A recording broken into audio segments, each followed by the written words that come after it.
No one wants to be caught off guard with the sump pump problem during a heavy downpour.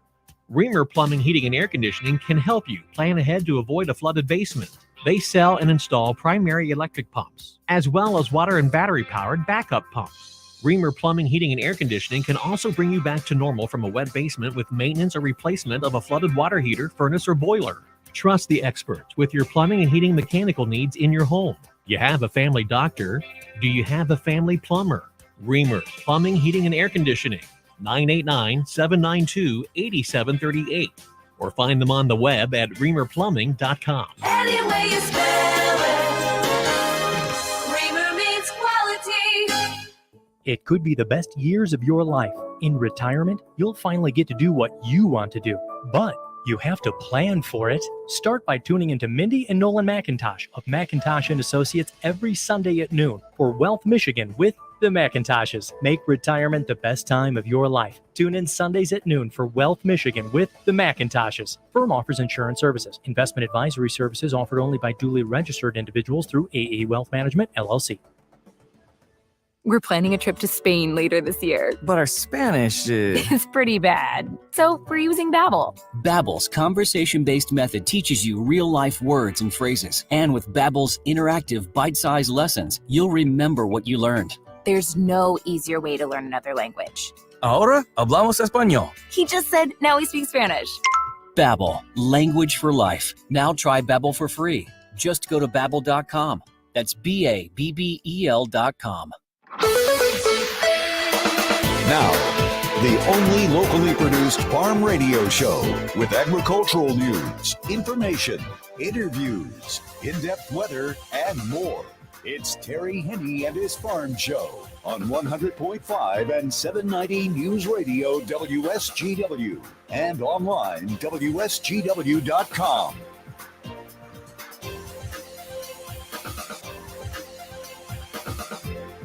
Well, a cloudy good morning to you. A little wet in places good morning to you. No, it's not Terry Henne once again. Terry had figured to be back today, but he's going to have to take one more day off. And then I guess we'll wrap around to the weekend. And on Monday, we'll get Terry back in the chair.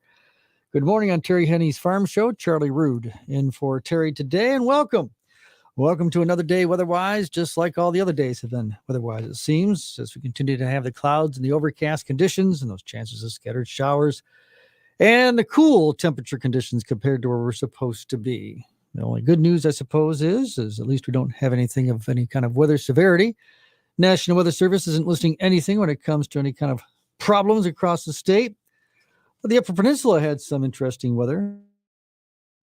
Snow was falling to the point where some weather advisors were posted pretty much for the western half of the UP. About totals up to 5 inches. In places going through the day. We're talking the Gogebics, the Baragas, the Ontonogons, Houghtons, places like that. Used to it, I'm sure they are, even in early April. But other than that, every place else is nothing more than just the clouds and the wet. There's still a continuation of a flood warning for Aranac County. That's the Rifle River, but it's just minor flooding that's going to be experienced. And those folks who deal with that on a regular basis know about that. I think Newaygo was the other county that had some flood watches that were posted because of all the moisture content that we have going on. And it continues with these chances of rain showers, some kind of the mixed precipitation that's happening too. The map shows a lot of green in our area and southward. And the more north you go with those temperature fluctuations, that's where more of the mixed stuff is going on. A lot of focus, of course, on Detroit today with the Detroit Tigers. We hope to have a Tigers broadcast just about an hour from now to be on the air for the home opener. And, well, the weather here in the Great Lakes Bay region is kind of what's happening in Detroit on a scattered basis and on a cool basis. If we look right now, Detroit showing a temperature of 44 with clouds. We have 38 degrees with some light rain showers. Flint with some light rain in 42, Ann Arbor at 41. You have a temperature in Lansing of 41, Mount Clemens 44. West side of the state, to the southwest we go, where Benton Harbor is reporting 39. Kalamazoo's 43, Grand Rapids 40. Mixtures of some clouds to light rain showers in those places. To the north, Cadillac's a cloudy sky with 34. Charlevoix has some snow showers and 33 degrees. Flurries being reported in Harbor Springs, where it's 35. Manistee with clouds, 36. Oscoda's drizzle in 40. Flurries in Traverse City in 36. And across the bridge to Newberry, we find 30 with clouds, some mixed precipitation at the Sioux and 35. Escanaba's mixed precipitation and 32. And Iron Mountain showing a mixed precipitation event and 30 degrees. So one of those depends on where you are and what kind of temperature you have. And you might be in and out of this stuff too. That's how scattered it's going to be. And that's really the forecast for today and into tonight, with the light rain showers to start and maybe some of the mixed precipitation late because the temperature dips to 31. Saturday could start with some of the snow showers. Otherwise, a cloudy day. We hope to be more dry through the day itself. But the high is only going to be 42 and a west breeze at 10 to 15, so be ready for that. Sunday might be the best day that we've had in a while. At this time, we seem like we're going to be completely dry with clouds and sun and a high of 52. And actually hitting 52 on Sunday, the 10th, is darn close to where we're supposed to be. 53 would be the average high for an April 10th. So pretty much right on the mark. These 45s, 42s, about 10 degrees off. Nowhere close to the record high on April the 8th, the record high from 1 year ago. Anyone remember 81 degrees 1 year ago in 2021? No, I didn't think so. Record low 29 in 1914, so not close to either. But 81, in fact, you might remember we talked yesterday, both April 7th and 8th 1 year ago, hitting both 81 degrees. What a difference a year makes. Your weather forecast is always brought to you by Nutrient Ag Solutions. We'll take a break and come back and continue on with Terry's Farm Show. Charlie in for Terry this morning on WSGW. Nutrient Ag Solutions has the local expertise to recommend the corn, soybean, and other seed products that are the best fit for your field. Plus, unparalleled agronomic support with products and services to unlock yield potential and improve crop performance from planting to harvest. Ask about our financing options to help you get more from every acre and lead the field. Visit your local Nutrient Ag Solutions branch or go to nutrientagsolutions.com. Say, do you want to unlock the secret to higher yields? If you're applying dry fertilizer, the key to better yield potential is Titan XC. Titan XC is a fertilizer biocatalyst that unlocks and releases the bound-up nutrients in granular fertilizer, promoting better root uptake and plant growth. Drive performance this season and beyond. Release more nutrition. Expect better results with Titan XC. For more information, visit lpi.ag/unlock or contact your Nutrient Ag Solutions crop consultant today. How do you make the most of your land? Everyone has their way, and if you ask the Mosers what they use their John Deere Gator TM XUV 590M for, they tell you, just ripping around the property. We try to cram a lot of work into each day. We use the Gator to get around and check on the crops. And with a 900-pound payload capacity and a 1,500-pound towing capacity, they have the power to move on to what's next. We're always switching gears. But it's not just about strength. It's also about speed that lets them cross the field faster than my pickup. So they know they can count on their Gator TM to help them make quick work of long drives between jobs. And with that high-end top speed, 32 horsepower, and an enhanced dash that helps keep your eyes on the road, those drives have never been as fun. And as Eric Moser would say, can't be all work and no play. There are millions of ways to make the most of your land. How will you make the most of yours? Nothing runs like a Deere TM. Contact one of Tri-County Equipment's 11 locations in Bad Experts Run, Burton, Caro, Fenton, Lapeer, Marlette, Reese, Rochester Hills, Saginaw, or Sandusky, or visit tricountyequipment.com. Terry Henne Show brought to you in part by Schaefer Beer Line, this area's certified ag dealer. Make a new Ram commercial truck part of your everyday use for your family, farm, business. See Schaefer and Beer Line today since 1852. Family and service sell cars at Schaefer Beer Line. On the line now to give us an update on things that are going on, hopefully going on with some positive notes on this Friday. Be a nice way to end the week. Gary Kaufman at Star of the West. Good morning to you, sir. Hey, good morning there, Charlie. How are you doing this morning? Well, like everybody else, wet at times. Yeah, it's been that kind of week, hasn't it? So, can you find anything for us that's positive on a Friday? Yeah, we actually got positives across the board here this morning, Charlie. We've got that report coming out at noon today, so maybe somebody leaked some bullish information out, but currently we have actually wheat is up 32 right now. That puts the cash white at 10.07, the cash red at 9.57. New crop also up 32 at 10.17 on the white, 9.67 on the red. Cash corn up 11 at 7.04. New crop is up a nickel at 6.59. Cash soybeans up 30 right now at 16.11, and new crop is up 19, Charlie, at 14.20. And let me guess, weather and Ukraine. That's what's driving markets. Is there anything else going on too? Yeah, Ukraine and Russia. That's going to be in the news for quite some time. But yeah, some news came out yesterday. CONAB, which is kind of the equivalent of our USDA here in the States. It came out yesterday and declined some of the production numbers in South America. And then we're going to be some of the key numbers we're going to watch for at noon is exactly how much cuts they made, mostly in Argentina. Brazil corn crop's probably going to increase a little bit, but the soybean crop is going to be slashed in Brazil as well. So yeah, and they're also expecting the U.S. corn ending stocks to decline somewhat too. So we got kind of a stocks demand report coming, and and we'll have that out again at noon. But yeah, weather in the wheat market keeping that supportive this morning as well. So. All right, Gary. Well, we always appreciate it, and thanks for finding something positive to head into the weekend for us. All right, you're welcome, Charlie. You have a good day now. Gary Kaufman, Star of the West in Frankenmuth, staying in Frankenmuth at Oppenheimer. Doug Klein, it's your turn to talk to us, and can you do better than you did yesterday with some of the numbers that you had for us? Yeah, a lot of green today. I got some new highs. The December corn hit a new high today. The September of 23 corn hit a new high today. November 23 soybeans hit a new high today, and July of 23 wheat also hit new highs today. So that basically tells us that most of the sellers that are interested in selling have sold. And so barring a catastrophic event such as a government report that goes ugly, buyers outnumber the sellers. And so the easy path is up. So we'll see what happens at noon. But right now, crude oil is only up $1, so it's only trading at 97. So gasoline is only at 306, so it should put us at 371 at the pump, maybe. Still cheaper than that in Caro. It's still more than that everywhere else in the States. So here's your numbers. The May corn is 769.5, up 11 3/4.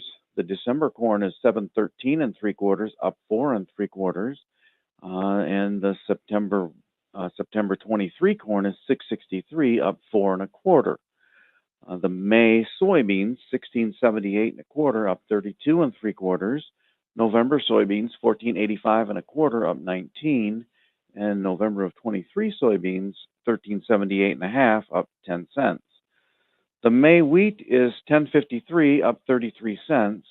December wheat is 1046, up 25, and the July of 23 wheat is 939 1/4, up 17 1/4. Crude oil is 97.25, up $1.22. Heating oil is 332, that's up 5 1/4 cents. Gasoline is 307, up 5 cents. Natural gas is 634.40, that's down 1.5 cents. Canadian dollar, US dollar gets you $1.2584 at the border, that's down 5 ticks. The yen is at 124.34, up 42 ticks. The euro is at 108.71, down 7 ticks. The dollar's at 99.88, that's up 12.5 ticks. Gold's at 1944.70, up $10.90. Silver's at 24.73, unchanged. And platinum is at 974.50, that's up $19.60. All right. As always, we appreciate your time. You have a good weekend. Let's battle again on Monday. Will do. Thank you. You too. Doug Klein from Oppenheimer for the report on the Farm Show with Terry Henne on WSGW. Again, Charlie in for Terry today. We expect Terry to be back battling on Monday. We'll be right back. Looking for a career where every day is different? Got a knack for working on farm equipment? We're looking to grow our team. Hudson Inc., your local John Deere dealer, is responsible for keeping farmers of America running. Honest, dependable, and self-reliant mechanical technicians is who we are looking for. Hudson provides continuing education, tool allowances, and benefits. If you're interested in becoming a part of the Hudson team, go online and search Hudson Inc. Careers for more information. A good grower always knows the forecast, and with interest rates forecasted to rise in the near future, there's never been a better time to lock in a historically low rate on a new irrigation system at your local Zematic dealer. For a limited time, get an additional 1% interest rate discount on already low financing and the earliest delivery dates in the industry, so your new Zematic pivot is ready to roll this spring. Terms and conditions apply. See your local dealer or visit lindsay.com/spring sale for full details. The Farm Program on WSGW brought to you in part by Thumb Bank, serving the needs of farm families for over 125 years. A couple of locations in Bay City, also Cass City, Caseville, Pigeon, Bad Axe, Thumb Bank, where relationships are built on trust. We take time now to check in with Dennis Pennington, the wheat researcher at MSU for the Michigan Wheat Growers. Dennis, let's first of all say good morning to you. Yes, good morning. Appreciate your time as always when you're on Terry's show. So what is happening that you are keeping an eye on for the wheat growers these days? Yeah, wheat is just greening up, and it's time to get out and scout fields and walk and do some stand counts and evaluate how things look out there. There's some places or some farmers are putting nitrogen on now, and so yeah, it's time to get out and look and see what's going on out in the field. And when it comes to the market, the wheat, obviously there's what happens locally, but there's also what happens globally, and that's still a big concern. Yes, that is for sure. Yeah, what's going on with the Russia-Ukraine conflict, that is certainly having an impact on the market. But, you know, Russia and Ukraine are the number 1 and number 4 exporters of wheat in the world. So, you know, when things are uneasy over there, what's going on? Yeah, that's having an impact in the markets rippling through globally, not just locally here. What do you tell the growers, Dennis? They come asking questions, say, what are we supposed to do? Do you have answers for them? Yeah, well, the best thing I can say to do is, you know, crop prices are high. Try to, you know, develop your marketing plan, follow it, and, you know, make adjustments and adapt it as necessary. Not only locking in high prices in your marketing plan is important, but also managing your input costs is also pretty important, because we know like nitrogen prices are really high and herbicide costs and things like that. So yeah, you got to manage the whole thing. And as much as we're talking about that volatility, that's because you always have the volatility of the weather. It seems like that the situation that's happening with Russia and Ukraine is almost more focused on than what usually is happening with the weather. Yeah, so as far as weather, we do have some significant drought in the U.S., particularly in the plain states. And if you look at the hard red winter production area, their USDA just came out with their ratings of the wheat crop in that area, and it is poor and very poor in many cases. And so in a time when global supplies of wheat may be at risk and us in the U.S. maybe not having quite as much production as what we had hoped for, that makes things even a little more volatile. So yeah, those weather conditions can certainly play a role. And is there anything to compare this to this time, Dennis, in recent memory, as far as, I mean, again, weather is always a concern. That's, you know, the uncontrollable. And now adding to what's happening in Russia and Ukraine and the effect on a global situation. Is there anything that we have in recent memory that you would certainly know better than I would when it comes to the wheat market? No, nothing in recent history. It's like a perfect storm of things that have occurred that has all led to get where we are today. It's not just the conflict. It's, you know, previous production history in the U.S. I think we have the 4th lowest U.S. wheat crop planted on record. And so we have a low production going in. Before this conflict started globally, our wheat supplies were declining. And so that was starting to become a concern. The markets were starting to react even before that happened. And so you couple that with record high fertilizer prices, herbicide prices are up. We see these things happen on occasion, but to have all of these happen all at once is just unheard of. And this is, we're in unprecedented times right now. And do you have any idea or any thought, any suggestions of when you think there might be better times ahead, or is it just so unpredictable you can't say? Well, it's really unpredictable. And so what we don't know yet is how long this conflict will last.